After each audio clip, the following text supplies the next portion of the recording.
Hi everyone, hope you're all doing well. Just wanted to go over our week from last week and talk a little bit about the week to come. So let me click in here. So last week we kind of got started in the discussion of strategic management, and this is a strategic planning and marketing class, but the two really kind of overlap, are intertwined. So for those of you, I think we have at least one person that came from our bachelor's program in health administration, and in the undergrad level, we talk about marketing separate from strategic planning. Here we kind of combine them. For a multitude of reasons, but they really are intertwined. They're not exactly the same, but there's a lot of the analyses and research that goes into strategy is the same analyses and research that go into marketing as well. So this week we talked a little, or this past week we talked a little bit about strategic management. What is strategic planning? All of those happy things. We had our flip grids. For those of you that haven't, I'd be willing to bet probably everyone at this point has had classes with Flipgrid.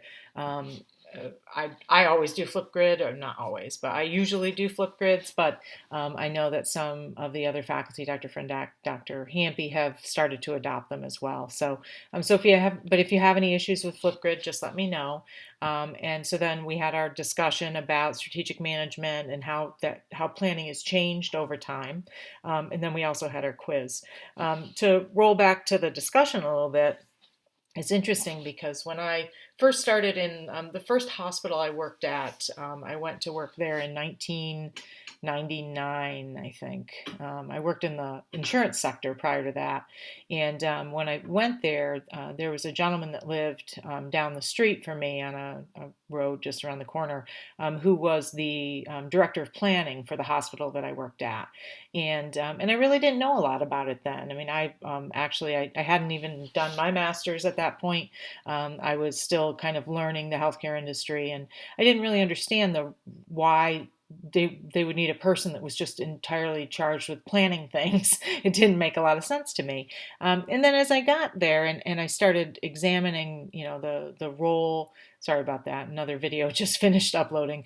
The role of the planner and how all of that works.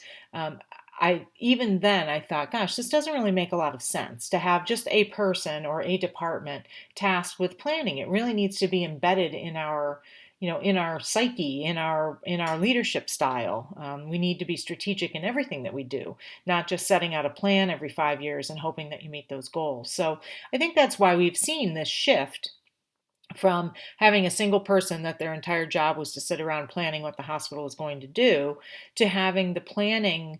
There might still be people that are involved in planning, but they tend to be project managers that are involved in, okay, we create this strategic plan, and so how are we going to meet these goals that we've set for ourselves? So we've really seen that evolution from, having a director of planning like the gentleman lived down the street from me, who has since retired. To having a strategic management style where we are, holistically looking at strategy all of the time. What do we do? What can we do to make sure we are setting smart strategies, smart goals for ourselves, and then how are we progressing towards meeting them? And so those changes are recent. I mean, we're talking the last 20 years where we've really seen this shift, and I think it's a good shift. I think it makes much more sense overall.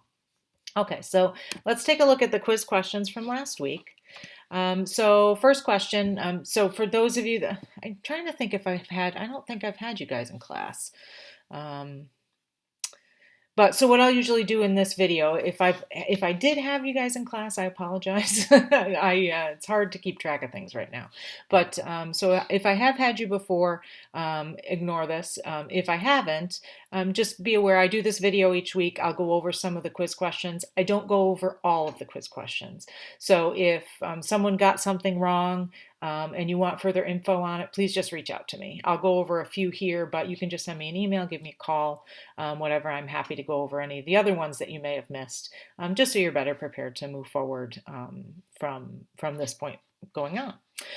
So first question, many of the management methods adopted by healthcare organizations originated in the business sector. And yeah, that's very true. One of the things that we see happen somewhat infrequently, but occasionally are actually business folks coming to work in the healthcare sector. So instead of working for uh, you know, a car manufacturer or something of that nature, we see some of those folks coming to work in our industry. And so by doing that, we create a more diverse group of leaders in our organization.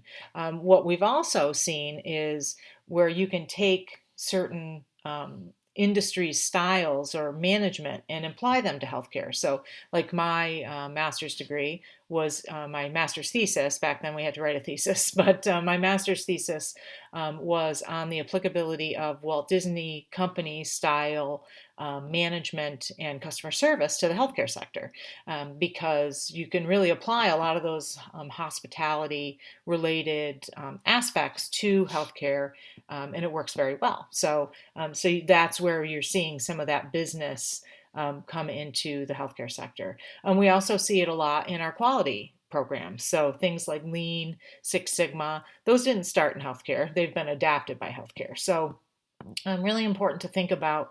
Okay, so if we're getting involved in a conference or different opportunities to talk to folks from other industries, taking some of what they've learned in that industry and bringing it to healthcare is really important and helpful.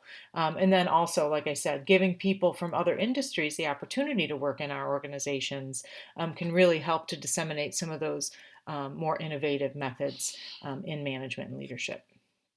Next question, speaking of innovation, thinking that focuses on introducing new, better, or different breakthroughs is known as innovative thinking. So innovation is really all about, okay, what can we do to make things better? What is new? What can we do to introduce new aspects to the market? Today, especially, healthcare organizations need to be innovative, because if we're not, then we'll end up dying. It's not reimbursement isn't there for services like it used to be. It costs much more for us to provide service because of the cost of supplies and capital expenditures, etc. So we need to be innovative to think about, okay, what is new that we can bring to the market? What is new? What is different, or what can we make better about ourselves to draw people to us as opposed to our competitor? There's interestingly, down here, I live in Orlando now. There are two main systems down here, Advent Health and Orlando Health. And there are some other systems as well, but those are really the two main systems. And Advent, just even through their marketing, just looks more professional, appears to be very innovative in their activities and in their offerings, as opposed to Orlando Health, who probably provides great clinical care, but I have less interest in going there because they don't really seem to be on the cutting edge. So that innovative thinking, introducing those things to your organization to make you to be that cutting edge organization, like in the Pittsburgh area UPMC is, really innovative thinking is crucial there, and it can help to drive your business model, but can also help to drive patients to you because they see that you are the best of the area. So really important to use innovative thinking there. An organization may create a new unintended strategy by a multitude of things here. The correct answer was implementing the strategy created by its strategic planning process. So sometimes we'll put together a strategic plan. Maybe it's a 3-year plan. So you put together a 3-year strategic plan. Here are all the things that we want to do, the goals we want to meet, etc. And through that process, we may, once we start to implement that strategy, we may find something grows out of that that's entirely different and new. Sometimes it's good, sometimes it's not good, but a lot of times when we have that new strategy that's created, that kind of loops us back around. It's that feedback loop. Okay, well, we have this new strategy that grew out of what we were trying to do to implement the initial one.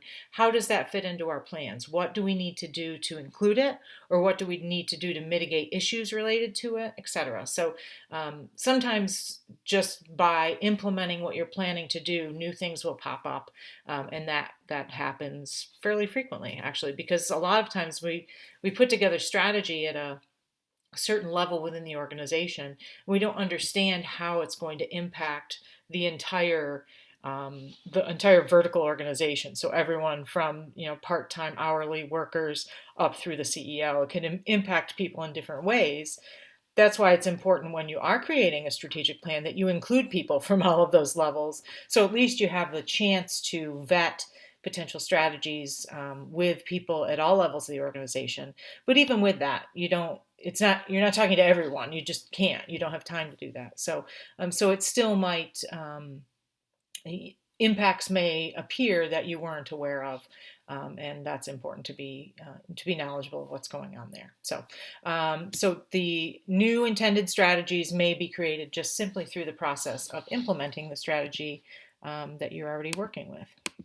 And that's it. That's the end. So let's hop back to the classroom quick. So this week we're going to start to look at the external environment. So both internal and external environmental analysis are very important to the overall planning process as well as marketing. So this week we're going to focus on that external environment. So you have your organization. These are all of the people that surround you, and organizations that surround your organization, and how are those stakeholders interconnected with yourself. Also, it's your competitors. So what are your competitors? I think we'll actually talk a little more about competitors next week, but who are your competitors? What value do you bring over the value that they bring, etc. So we have our discussion assignment. We have a stakeholder map. So there is a stakeholder map in your textbook. It's Exhibit 2-8. Don't copy that one, but take your own organization. It can be where you work. If you work in healthcare, it can just be an organization that you're familiar with because you're a patient there, etc. And then create your own stakeholder map for that organization based on those connected interdependence. No, that's not the word I want. The connectivity between your organization and all of those external stakeholders. So take a look at the example in the book, but create your own based on who you would think that your organization is connected with.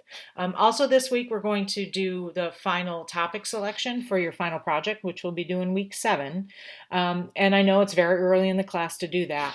But so your final project is a strategic business plan it needs to be a healthcare related plan. It can be wellness or something like that if you're not, if you're interested in the wellness sector. It doesn't have to be acute care, but it does need to be healthcare related.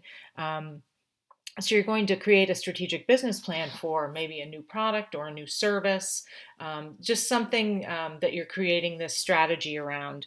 Keep in mind, this is not a quality improvement project. I think that a lot of discussion is impacted by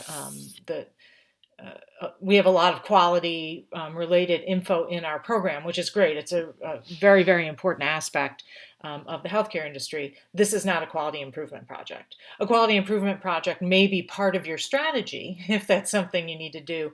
But here we're looking more at a new product or service, an adapted product or service, a new wing of your hospital, a new clinic, a new personal care home. It could be any number of things. But we're just at this point looking for you to choose a topic. So a couple sentences about it. Know that you're not locked into that. I'll provide you some feedback. But as we go along, if you decide you want to change to something else, just let me know and we can certainly adapt that moving forward. So topic selection for your project, which is due in week 7. And then we have a quiz and a puzzle as well. So that's all I've got.